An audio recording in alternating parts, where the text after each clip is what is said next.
Daniels coordinates the events and presentations here. And as you know, she does a fabulous job. But I got the honor tonight of doing the intro because this is actually the third in a series of 6 presentations that were designed by a group here on campus called UD Friends and Fans. So I am a member of that group, and as a result of that group putting this presentation together, I was asked to find the speaker. Well, when I started investigating who would know the most about tonight's topic, the future of healthcare, one name kept coming to the top of the list. And that was Prentice Lipsey.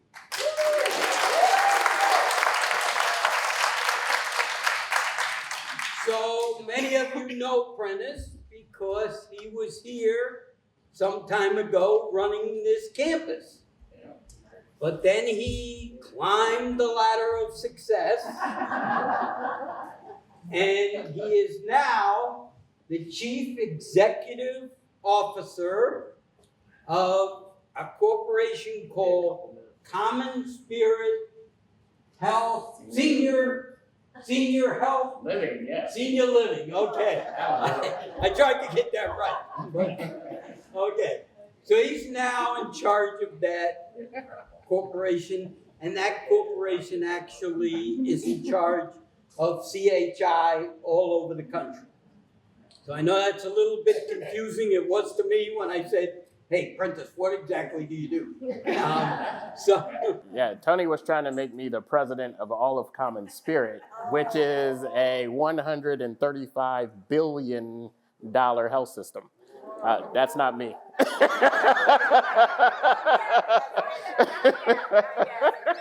So to wrap up this little intro, if I was to try and enumerate all of Prentice's degrees, certifications, awards, it would take the whole hour we've allotted him for the presentation. So I'm not going to do that, also because I can't remember half of them.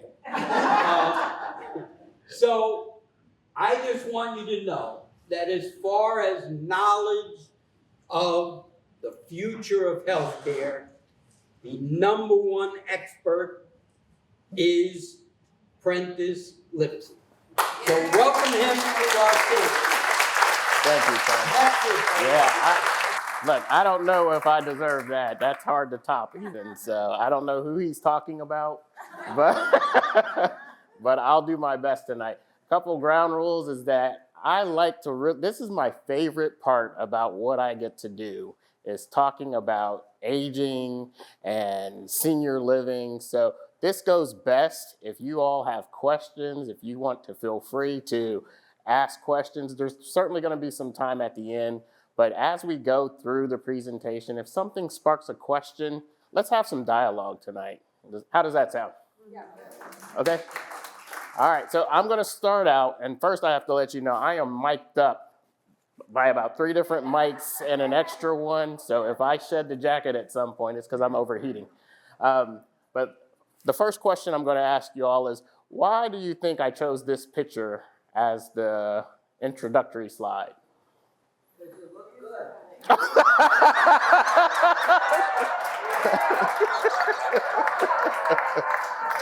Okay. Not my picture, but thank you so much. No, the other picture.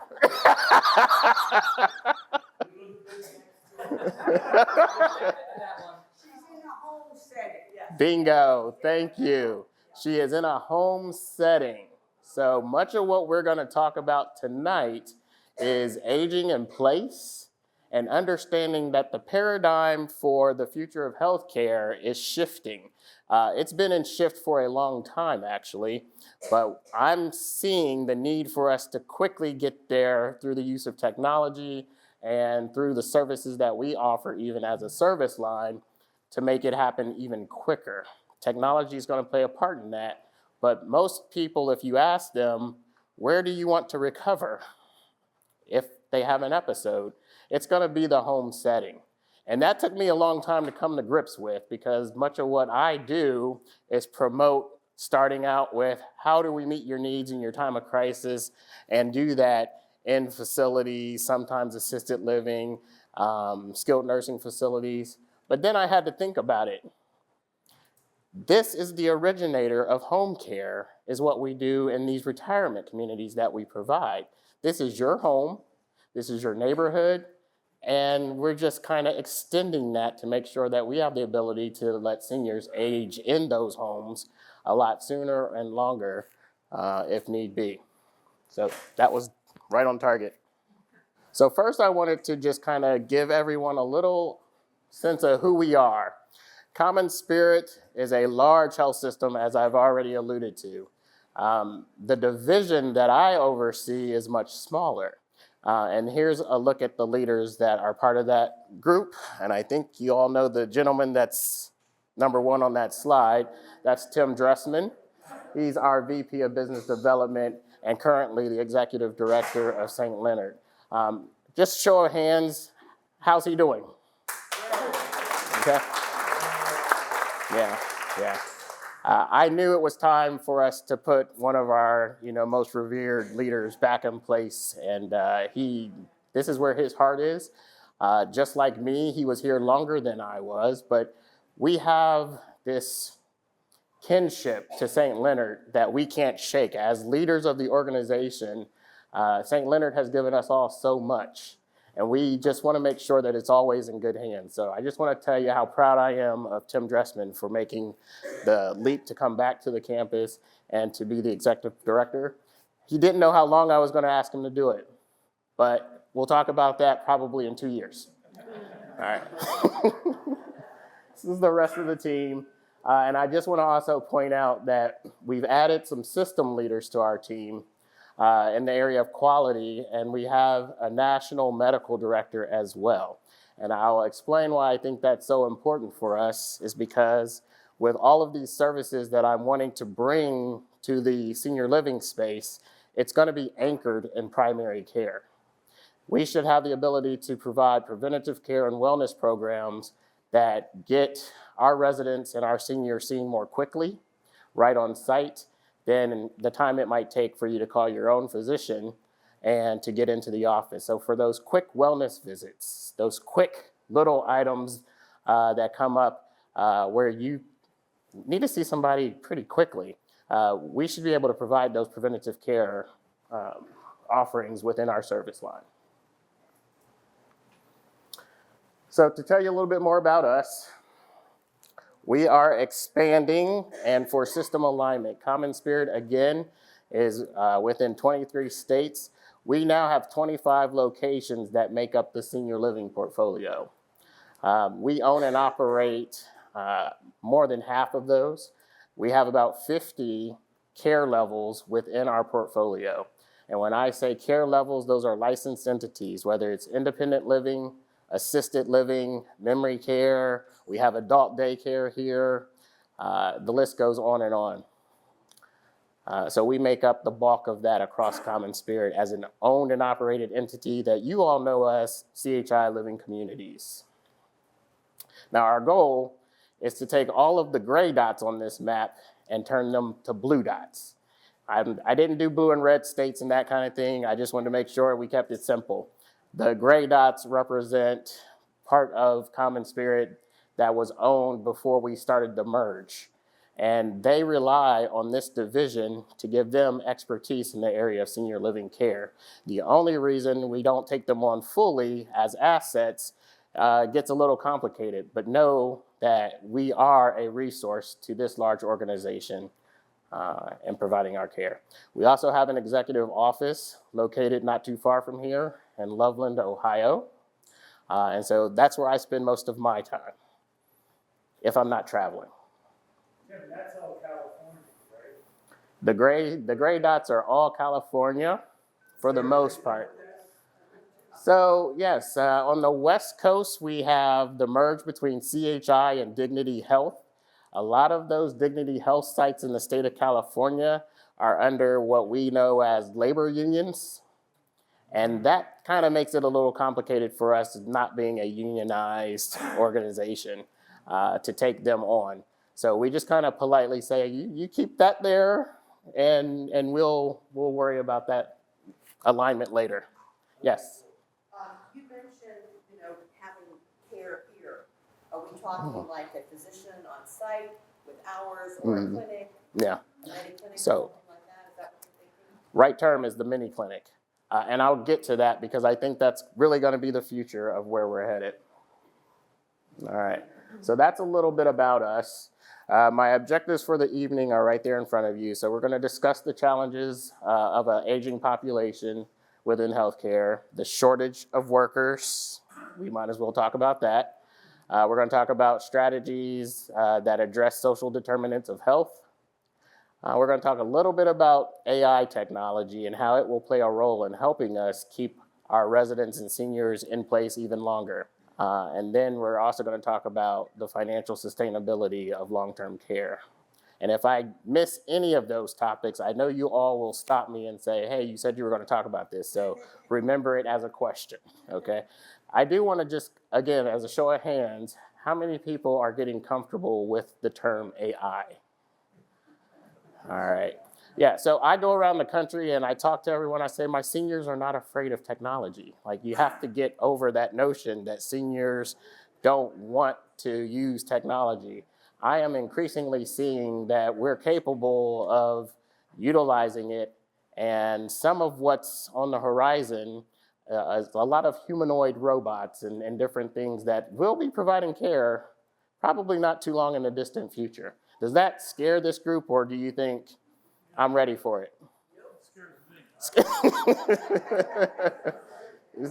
So, yeah. Look at AI as, okay, what if it goes awry? Mm-hmm. What if it goes awry? So I'd like to look at AI, not taking it all the way to the scary robot phase, but look at it in terms of what is already going on with our phones. There are, I hate to say it, because it's a different time and age, but I'll start with our children. I'll start with my children. If they want to have an AI friend or companion, they can get that now in their phone, someone to talk to, someone who starts to learn their personality, what they search for on the web, more in tune with them than any human might be. And then mom and dad can tap into Right. It is, yeah, that's a little scary, I should say. I don't know why I led with that story. But there is the need to connect with another person. Sometimes we have to recognize that even if you don't have a real person, it's better to have someone or something to talk to. Because we want to make sure that loneliness and depression are things that don't creep into our process of aging. It does not make for successful aging. All right, any other questions about that just before we kind of move on? It's here. The technology is here, and it's growing at a fast clip. All right. Okay, so the future of healthcare, what are we solving for? All right, the global population is aging faster than ever before, and the proportion of older adults in the populations is growing rapidly, surpassing the younger populations. So just recently, I think 2025 was actually a year. If not, it's between 2025 and 2030 that we are expected to flip the number of young adults under the age of 18. There will be more people over the age of 65 than we have under the age of 18 between now and 2030. And then by 2050, 2 out of 3 people are going to be over the age of 65. So if you're in that younger batch, you're going to look left and right, and you'll be talking to a senior. So we have to figure out how to deal with this aging population. It means that there's less workers. It means that we're going to have a lot more complex medical issues as individuals get higher in age. They get to have more chronic conditions, sometimes two. So where do they end up? Again, primary care, is part of the answer, but it takes you at least a week, 2 weeks to get in to see your doctor on a whim. So a lot of times seniors end up in the emergency room. And the hospitals are starting to realize we've not focused on older adults the way we should have. So we need some help figuring out how do we move into the future and become age-friendly systems. And I think the answer lies in communities like ours, which can focus more on the living and proactive preventative wellness care and providing some of the things we're going to talk about tonight. All right, so is there a shortage of clinicians? Yes, I heard that. This says it all right there. Physicians by the year 2034, we're going to have a shortage of up to 124,000, including 48,000 primary care physicians. Mm-hmm. It got to a point where becoming a doctor started to be seen as not so glamorous. And I think we're feeling the impact of what has happened over the last, I'll say a couple of decades, where people decided to go into other fields and to avoid primary care. It's much more sexy to be a specialist or a surgeon than to focus in primary care or even to be a geriatrician. So there is indeed a shortage of physicians and clinicians that know how to deal with our population. So nursing is another example of what we throw into the clinician field. How many nurses do I have in the room? Okay. I love nurses for the obvious reason that I started out as a nursing home administrator. But nurses make the world go round.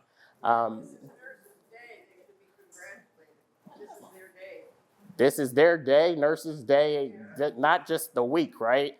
I think it's even the week. So let's congratulate all of our nurses in the room.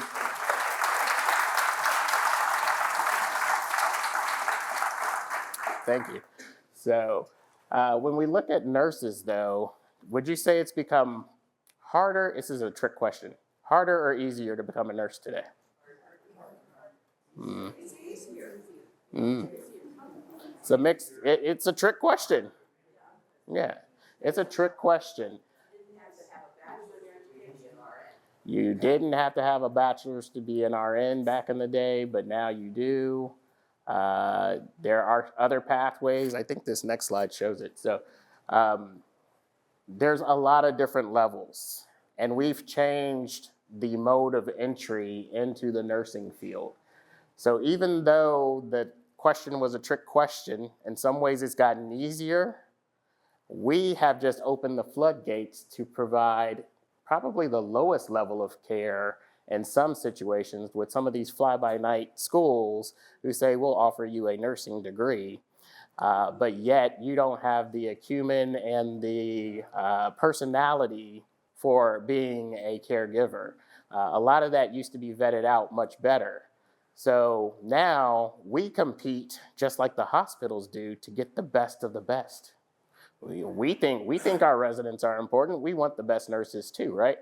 But now we compete with the hospitals for those nurses. LPNs, community college level, associate degree nursing. That tended to be who we were starting to see in the long-term care field. But guess where they go now? To the hospitals, all right? So this shortage is real. It's a real crisis. Your question? Yeah, I was wondering about if CHI has a plan for attracting geriatric nurses and geriatricians both as part of this sort of mini clinic. So the question was, does CHI have a plan to attract more nurses and geriatricians as we move forward with this plan of increasing wellness models in the community and so forth. And the short answer to that is we'd like to do all we can to attract qualified individuals to the field. We have a number of relationships in partnerships with colleges. We are developing our own curriculums and programs. We have online programs to attract online qualified nurses and to boost their level of education. So yes, we do a lot to try to attract skilled professionals into the field, including medical directors, physicians. A lot of those partnerships are with medical schools. Yeah, I guess my question was that they would be individuals that had specific training for a geriatric population, Yeah. as opposed to the general primary care physician. Yeah, so I think there's going to be a shift. If you look at I don't know if you all can see, the last group there is advanced practice nurses.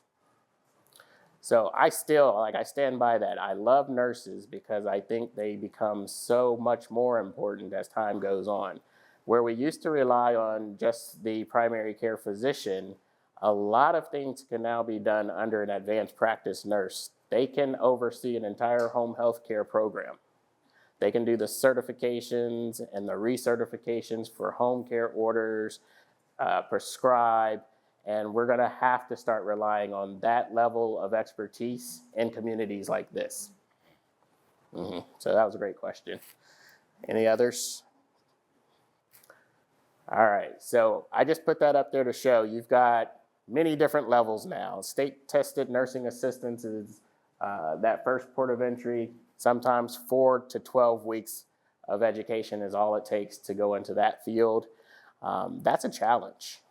That's a true challenge, trying to make sure that we have enough people to do that level of work. And if you've never heard me say it, I think it's the hardest job on the face of the planet. It truly is. My wife always says to me, she's like, oh, you just love those STNAs. I'm like, their job is hard. Their job is really difficult. So yes, when I used to be in the buildings, I let the STNAs know how much I appreciated them. Yeah, it is a tough job.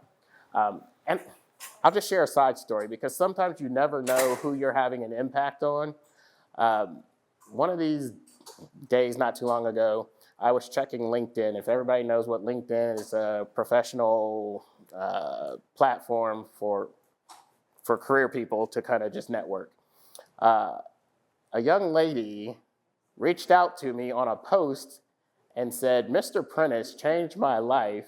I have gone from being an STNA to a registered nurse and to becoming a director of nursing because I saw that there was a path that I could take to be a professional. And it just blew me away. So we really do have to feed into a lot of these individuals, no matter what port of entry they came into the field. If you identify talent, you want to grow that talent. And I think for us, we talk about retention, and I know it's a difficult thing because people can jump from job to job and really find themselves not giving a place a chance. But we are a culture that wants to focus on individuals who want to be in our organization. And I guarantee you when they get past a year, if they can get past a year with us, we're working on them to become something better. Question. Are you approaching the idea of tuition reduction or some kind of cash incentive to help them increase their education? Sort of like, the military does, where if you get your degree, you commit to so many years working at the facility? Yes, we do that already, and that's a great question. So the question was, do we offer tuition assistance and the ability to recoup so many years out of employees who we have provided service to or assistance? And the short answer is yes, we do that. We've been doing that for a very long time. All right. All right, so that's the nursing ports of entry. Key factors contributing to the shortage, we've kind of already talked about it. As the population ages, there's going to be a greater need for primary care. The impact of the shortage is that we now have limited access and we have increased cost and wait times. And I don't know that the room has heard this kind of comment before, but again, it's my business to be in the business of watching what happens with the senior population. Most of the expense that we see in healthcare happens in the last 3 months of a person's life. And we call it the revolving door. We haven't figured out how to not overrun the expensive healthcare in those last 3 months. Oftentimes, recognizing there might not be something you can do, and we haven't taken the time to talk to the individual and say, what matters to you in this moment? Because that's all we need to focus on. And we think that's a better way to approach care when it comes to advance directives. Also, under impact of shortage, we've talked about the wait times and the expensive cost to emergency care. So the solutions: increasing the number of medical school graduates, which one of you has already asked a question of, and utilizing telehealth. Okay, telehealth will become increasingly important. I put that in the realm of innovation and technology, but it still has a long way to go. I think it's really cool, though, that there's the ability to have a nurse or a caregiver whose sole job is to sit at a screen, and they can be remote, but they can help keep you safe. And if you wire up your home a certain way, this technology is already there. That nurse can pop on your TV screen and say, hello, Mrs. Jones. It's your caregiver, Kim, today. I see you're getting up. Based off of your Apple Watch you're wearing, I see you didn't sleep well last night. Would you like me to call your doctor? Your heart rate's up a little bit today. That is where the technology is headed. And it's only going to get even better. So we definitely think there's a path for in-home care. Yes. There was a model at one time, I believe it was out in California, the emergency room tried, where they had a triage, where if you were triaged as a true emergent, it went to one side. If you were triaged as could be treated in a clinic setting, they had that on the other side. Yeah. They freed up the true emergency side. Yes, yes. I mean, has that been taken any further? Yeah, so the question was, or really was a comment about triaging care. And I love that comment because for me, it's all about the navigation of seniors as our population grows. We have to do a better job of navigating. So the comment was, if you have a certain set of needs, the triage nurse then will direct you to, you need to go to the hospital, or you need to go to the clinic, or we just need to contact your doctor and we'll send them to your house. And we're getting back to an age of kind of house calls. Whether it's technology that we're going to call the house call, that's where it needs to go. And that navigational piece, I do feel strongly is the answer to everything. And in healthcare, people say, oh, we got a navigator this, navigator that. But I think seniors, because our healthcare system is so fragmented, really could benefit from having a known relationship with what I call a navigator or a community health worker. So what is CHI Living Communities doing to keep up with the changing healthcare situation? I just put 3 examples here. I'll start at the bottom. And many of you kind of know this by proxy of just being part of this community. What we need to do, and what we are doing effectively, is meeting the community need in terms of senior housing, but not just senior housing for the sake of senior housing. We're not just interested in bringing people in at the age of 50, 55. I think that was one of the questions that was posed to me. What we're interested in doing is making sure that for the long haul, we've identified, again, at the age of 65, or maybe even a little bit beyond, of course, individuals who are now struggling to make rent because of inflation as seniors on a fixed income have a place to go, and not just any place. We want to tie those mini clinics. We want to tie those wellness programs to that population so that we can do a better job of keeping them safe and in the home. If they're spread too far out from our central hub of a community like this, we can't get to them.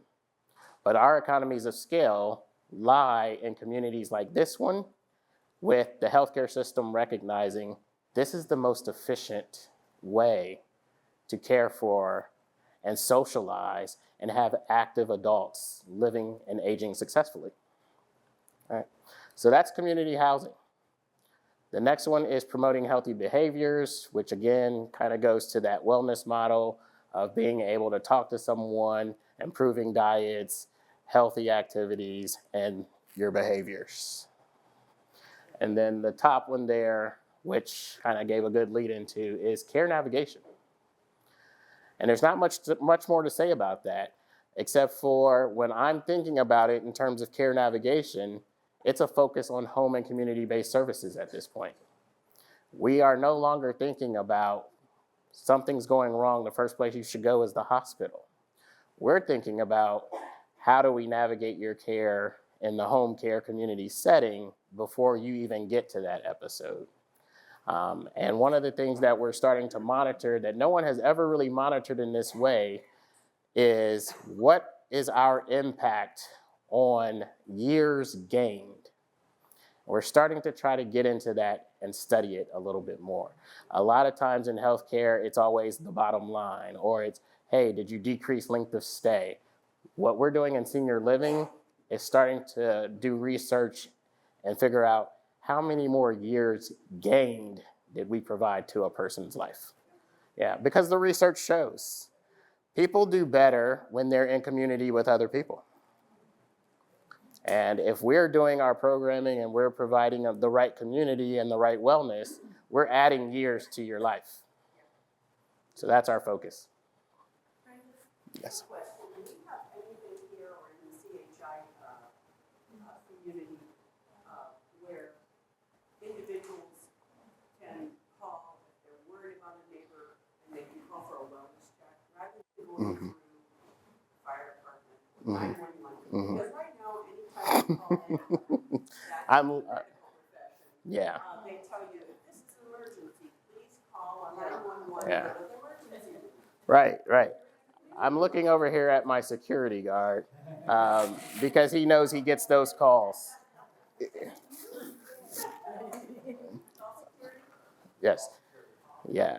That's our first line of defense. But to go further with that, as we build out these wellness models, what we're going to have is the ability to triage a lot sooner. Those house calls that we want to start making, they can start happening at night because we'll be able to be connected.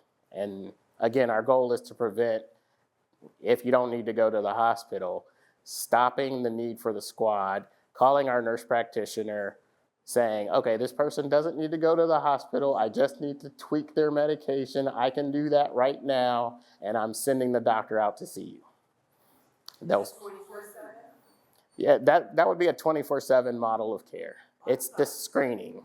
Now, clinics wouldn't be open 24/7, but the ability to answer the questions can happen a lot easier. And then if you tie in the telemedicine side of what we're doing, again, it's that ability to say, I'm going to keep my eyes on you for the rest of the night, make sure that the doctor sees you in the morning. Okay, I only heard the tail end of that, but it sounded like you said, are we doing any education to train seniors on the benefits of technology?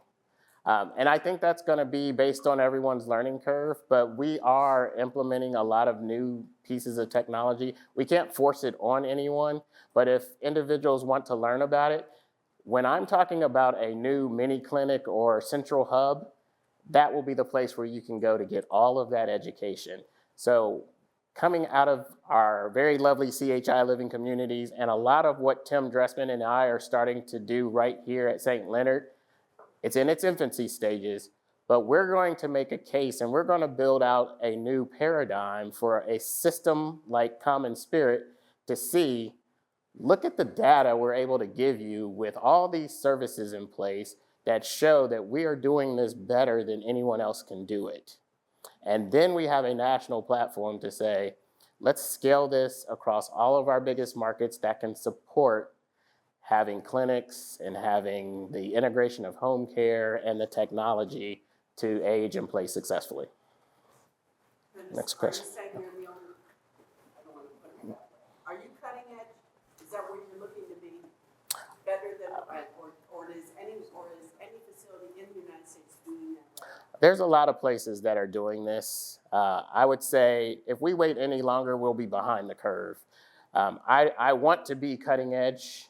I don't want to be looking back 5 years from now and saying we didn't pivot quickly enough to add to what services we're able to offer. So the new service line that I'm pushing, you'll hear more about it. Just think home and community-based services. That's the future of what we do in these communities. I'm gonna repeat what you said. Are we gonna enhance our ability to have web-based technology that does exactly what I'm mentioning? I think the simple answer to that is technology is disruptive. So this telephone that I have in my pocket, it didn't start out doing everything it can do now. Now I'm super reliant on it. But what's gonna happen is I'm gonna be even more reliant on it in the future, because this is going to start I'll say encouraging my life in a way that I didn't know was possible, because it's gonna talk to everything else. So the Echo devices, the Apple Watches. Yeah, but I can't generate a work order on the web. Oh, but in a smart home, and let's say it's geared for seniors, Amazon itself is starting a senior marketplace. So every senior marketplace item you go onto Amazon to purchase will have the ability to plug and play, talk to your phone, talk to your other devices, and it should be able to talk to us. We talk about the Echo devices or the Serenity Engage system that we're encouraging people to place in the AL setting. Soon, we'll be offering it to the IL setting.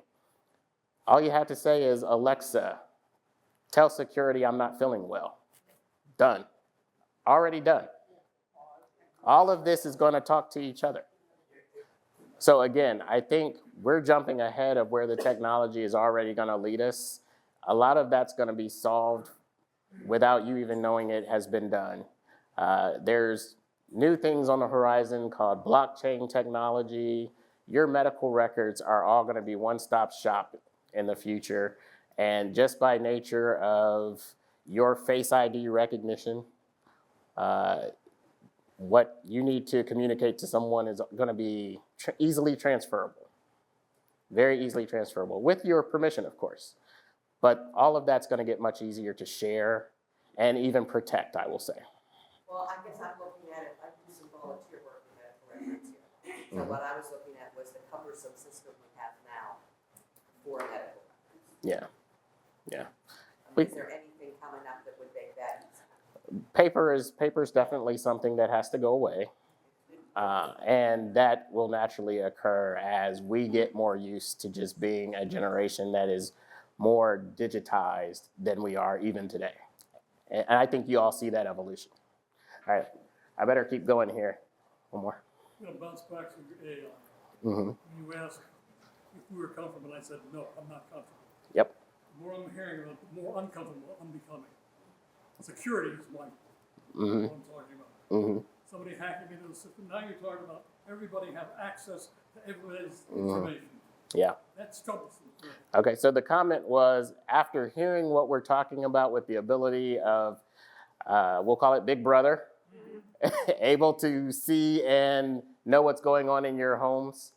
I don't have a good answer to that, because it's only going to continue. When we bring the Echo devices into our home, in the fine print, it tells you that when the light turns on, Alexa is able to hear in and so forth. But it's almost one of those, do the good attributes outweigh the bad? There's a reason why when you open your phone, you're getting an ad for something that you were just talking about, the day before. It's to make your life easier, but know that that comes with some risk. Yeah. But as time goes on, I think those risks will be diminished to the point where it's a lot more safer than you think. And if you've traveled any and you go over to, let's say, like a Singapore, these are countries that are completely digitized. They don't have the crime rates. People don't attempt to try to get away with a crime because the facial recognition there has been so fine-tuned.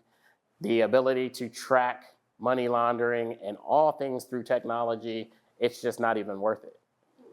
And I think, so there's some level of safety that's going to start to come along with this technology that we will begin to get comfortable with and accept. I hope, for you. All right. I didn't want that. My point is not to scare anyone. It's to just say, hey, this stuff is on the horizon. All right. Real quickly, I'm just going to talk about something called VBC. That's value-based care. Okay. I talked about what's going to happen between 2025 and 2030. But the government and CMS, Center for Medicare and Medicaid Services, is really promoting that all healthcare providers be forced into or participate in ACOs by the year 2030. And an ACO is an accountable care organization. Their job is to be the insurer. CMS, Medicare, and Medicaid, they want out of that business. They want to have insurance companies managing healthcare. So that should scare you.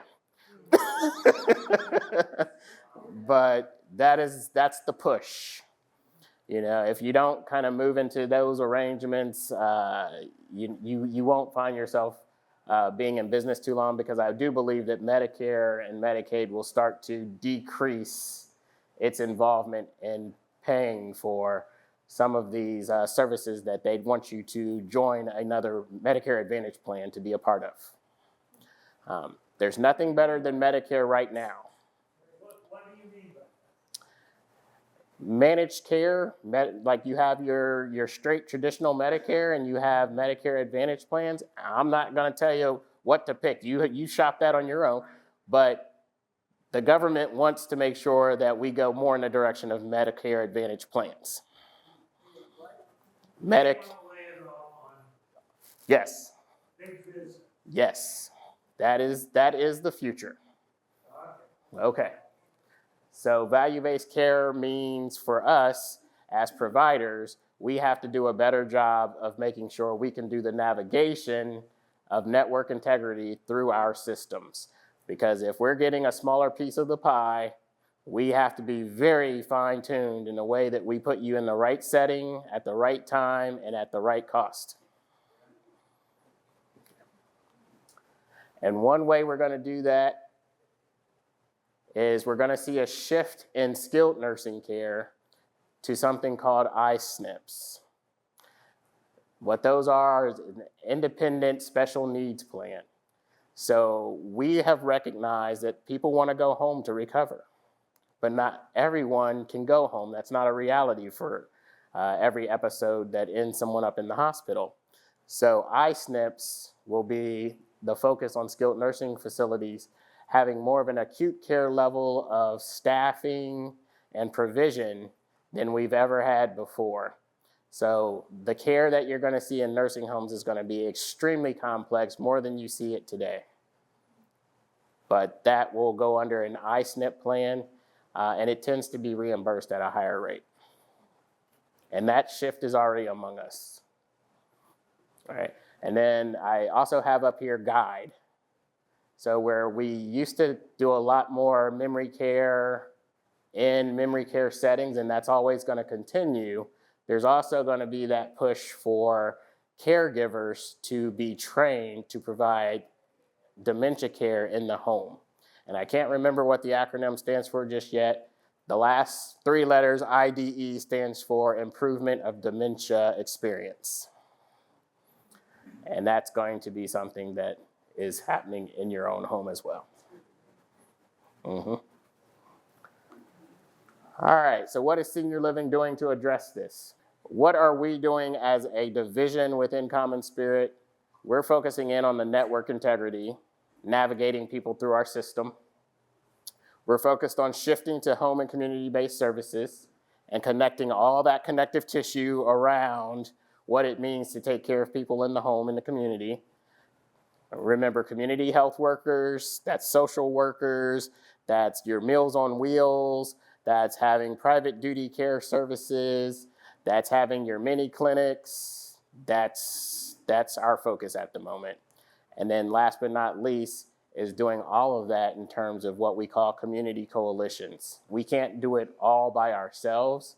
So you're gonna see healthcare providers enter into a lot more joint ventures and partnerships. So for us, what that looks like, do we have the primary care physicians in our pocket? Are we able to just say, hey, I wanna stand up a mini clinic tomorrow? We don't have that ability, but there are companies out there that service communities like ours who have that bandwidth, can make it happen in the next couple of weeks. So we're gonna start to partner and brand these programs with communities like St. Leonard. And like I said, we're gonna learn from this so that we can say, yes, these partnerships make sense. These are the coalitions we need. So you may have a XYZ health clinic at St. Leonard, and we'll be able to see and meet a lot more needs more quickly. Question? Will this result with an alliance with either Premier or Kettering? I love that question. The question was, will this require an alliance with either Premier or Kettering?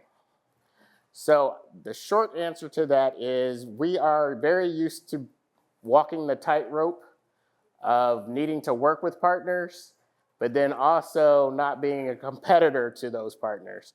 If you work with one, now you're on the opposition to the other. We're neutral, but we have to have the ability to partner in a way where we don't just succeed everything to these partnerships. Short answer is we're already working with Premier on a potential home care integration project, which is Community Connections, something that we've dreamed up. And we're gonna do it in a way where I hope that we can have an exclusion, where we're only talking about taking care of our residents on our campus. We're not trying to compete with you out in the community beyond this acreage. But we wanna make sure that we have the home care services that we need. So, yes. Question? Will there be periodic updates on your progress? Yes, through Tim. So will there be periodic updates on our progress? So through Tim, and you're gonna hear more of these updates through open forums. I think that's my quickest way to answer that. As we move forward, and we haven't even gotten to the great part yet. I'm gonna show you exactly some of what we've been up to.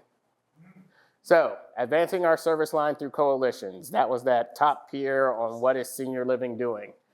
This is a complicated diagram, but I love it because I dreamed it up. All right. So, let's see it. So, at the top, my little laser pointer is working here. At the top there and at the top there, that's primary care. That's physicians and advanced practice nurse services. I believe that if we get back to a time where primary care physicians made house calls and now nurses are able to come see you, and we anchor that on our campuses with clinics, we are gonna be able to navigate our residents and our seniors through the rest of this complicated maze of healthcare.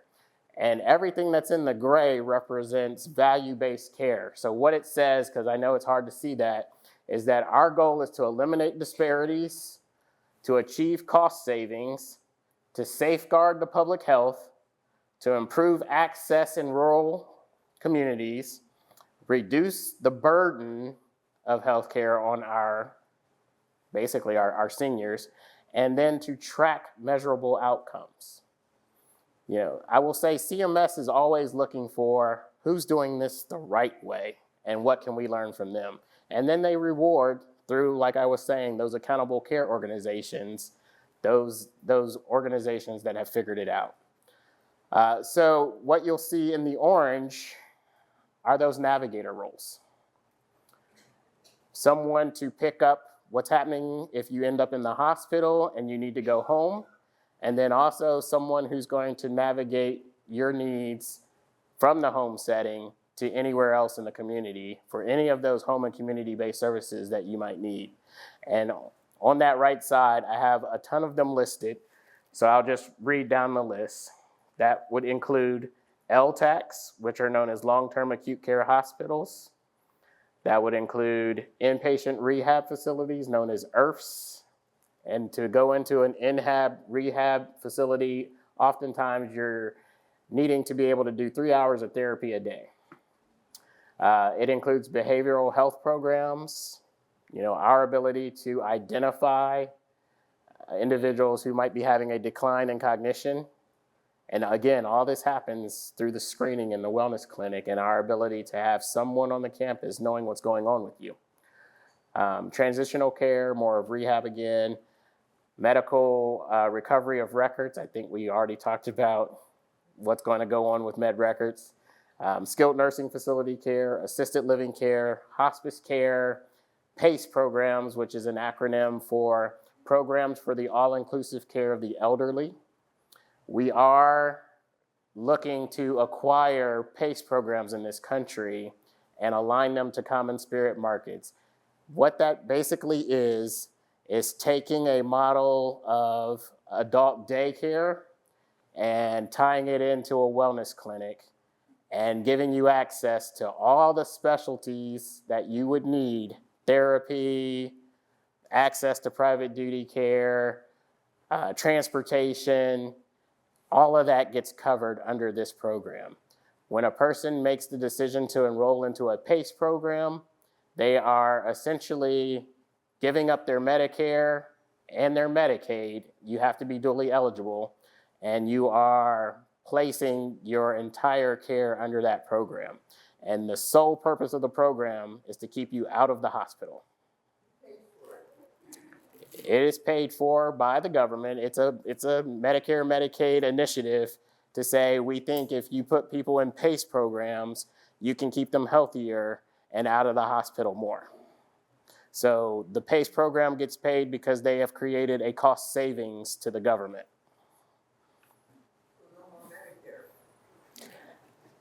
It takes the place of Medicare, absolutely. It's an insurance risk program, but I think you all are kind of reading between the lines, which is good.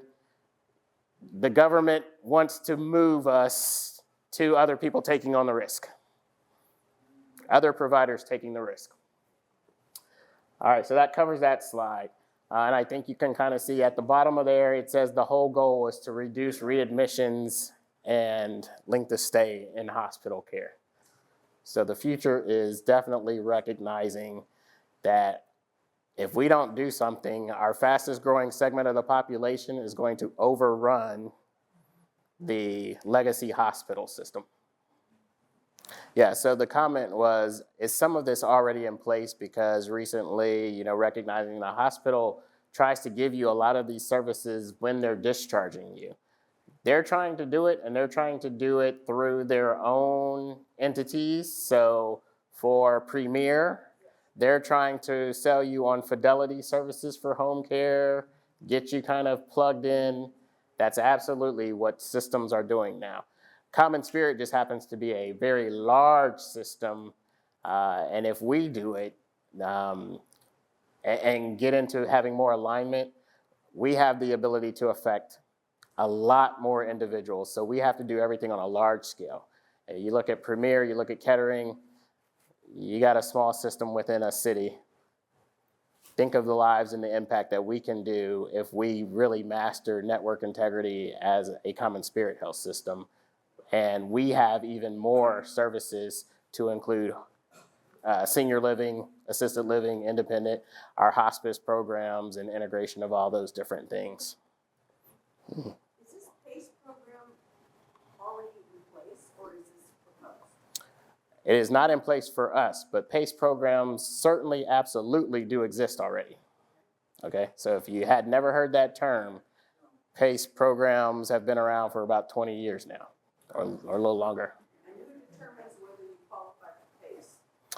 So again, if you have the navigation of someone recognizing that, hey, you've bounced back to the hospital 3 times in the last week, and you happen to have Medicare and Medicaid, someone should be having a conversation with you. And usually that starts with a social worker or someone from the hospital.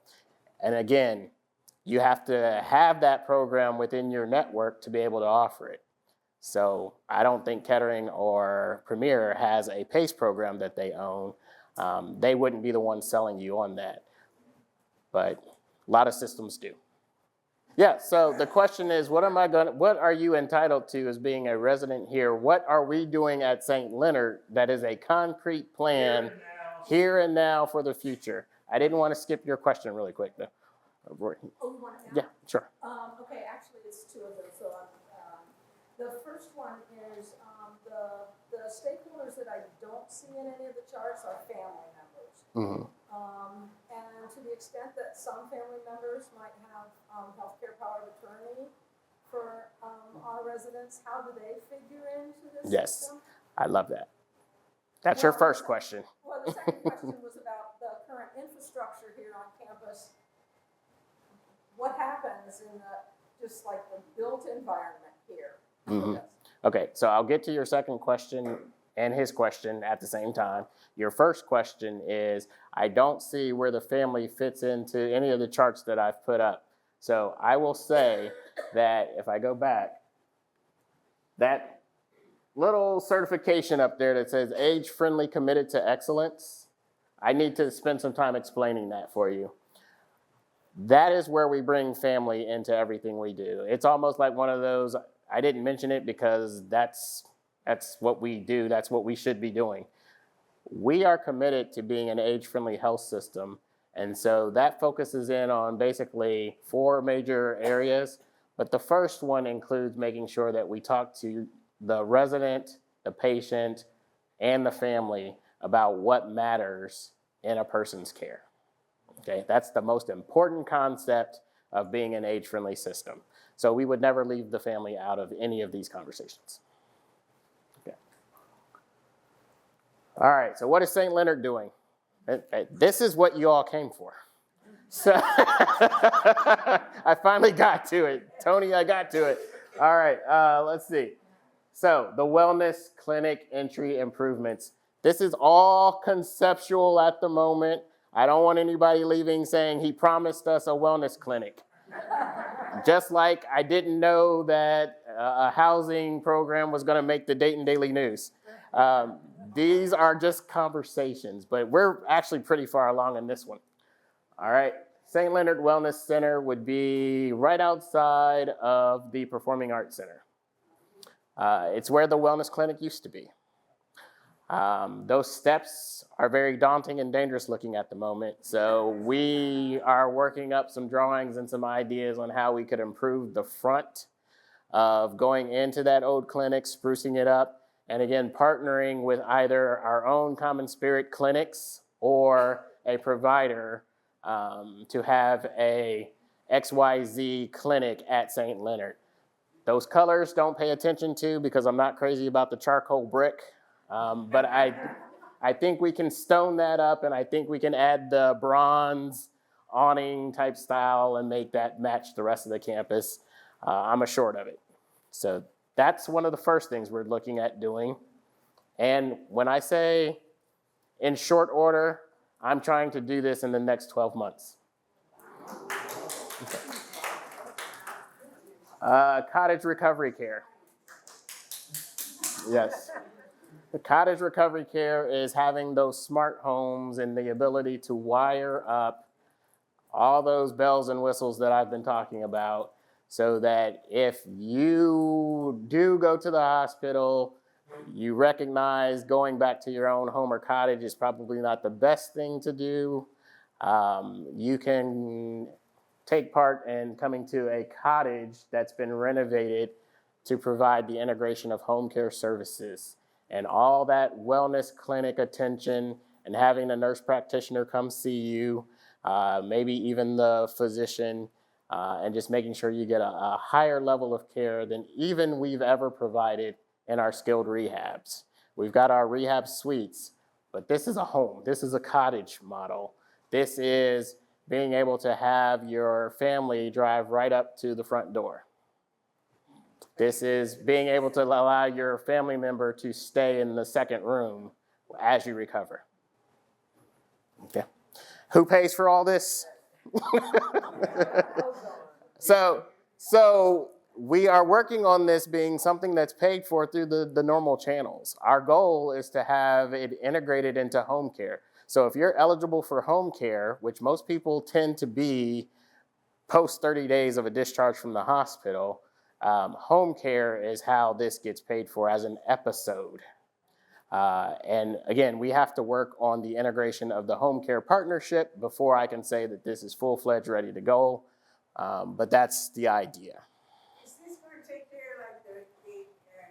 like like our friend over here, social worker tells all of us that when we come in, if we need respite, if we have cataract surgery, we're all by ourselves and we can't do the eye drops. Yeah. Is that where we go?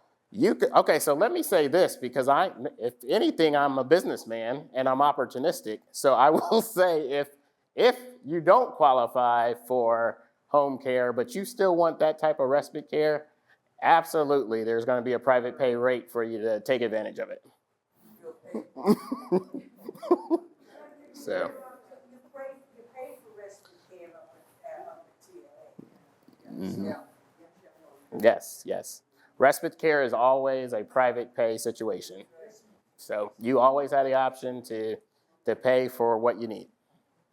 But if you, again, qualify under the standard normal channels of Medicare, home care, Part B services, that's what's going to pay for that. And it's within 30 days. I have to throw that in. I mean, our thought process here is always to do it for 30 days. After that, you probably have already signed something that says you're going to pay a higher rate to stay longer. Okay. 30 days of your hospitalization. Yeah, 30 days from your hospitalization. Because everything is based on episodes in healthcare. Okay. So that's the cottage recovery care model. And what it really is focusing in on is, again, all the bells and whistles, safety, low steps, LVP, which I was just talking to you about, luxury vinyl plank, very clean, pristine setting, but not a clinical one. Okay? And we've already identified that there are a few diagnoses that just don't go well with a person returning directly home because they tend to bounce back to the hospital. So just to name a few of those: heart failure, pneumonia, chronic obstructive pulmonary disease, kidney disease, diabetes complications, and the list goes on. That's where we should be getting a referral from the hospital to say, yes, you could go home, but why don't you try this cottage recovery method first, because we get better outcomes of you not coming back to the hospital when someone's watching you. Okay. Yeah. All right. So last but not least, all of this is being coined and termed as Continuum of Care Connections programs, and it will be in conjunction with a partner. Whether it's Fidelity, which is part of Premier as their home care entity, or whether it's Common Spirit Health at Home. Our goal is to bring those home care services and those community-based services to you. So I'll just end with the pillars of the program include navigation, CareBase, which is the in-home technology, which is the nurse being able to screen you from a remote location, recovery care, which consists of being able to provide the cottages. The catered living services is our ability to add private pay home duty services or anything you might need, those Meals on Wheels programs, the amenities of having the DoorDash, the food coming from the restaurant to your home, and so forth. Those are catered living services. Housekeeping, installing grab bars, all of that. Home care is just what it says. It's the integration of the home care services, so your nurse and your therapy. And last but not least, the advanced practice nurse. All of this anchors on having the utilization of a nurse to make up for the shortage of clinicians that we have in the field, and basing these programs under someone who has the ability to oversee such a program? That's a great question. If you all didn't hear his question, he's referring to how, as you need services in some of the rural areas or counties, some of these programs are not available. And will it get to a point where a person, as they age, has to decide, where do I want to be? Do I want to be in this urban county or this rural county, or find a community that can meet my needs?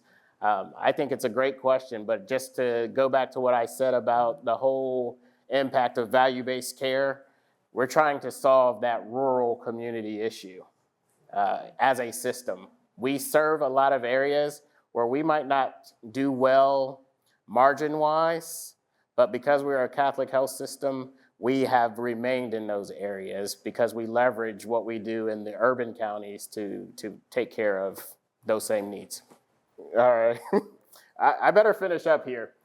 The other things that we're adding at St. Leonard specific, I think you all have been hearing about the whole pickleball court, the putting green. This is for you. I did this just for you.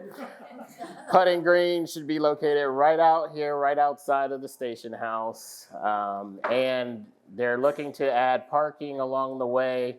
But this is the start of just making sure we keep up with the times. Though you've been asking me about a par 3 golf course for some time, I could only do a putting green. So it's a start. It's a start. It's a start. Just to let you know, yeah, we're focused on the living side of what we do. All right, and that'll include a playground for intergenerational activities for your grandchildren if they want to come up as well. All right. So in the news and behind the scenes, yes, we're continuing to work on doing a lot more of service to the community by providing the wellness side to a population who really, really needs it and deserves it. So why wouldn't we do it? Why wouldn't we? We're gonna continue to take care of older adults, and that's it.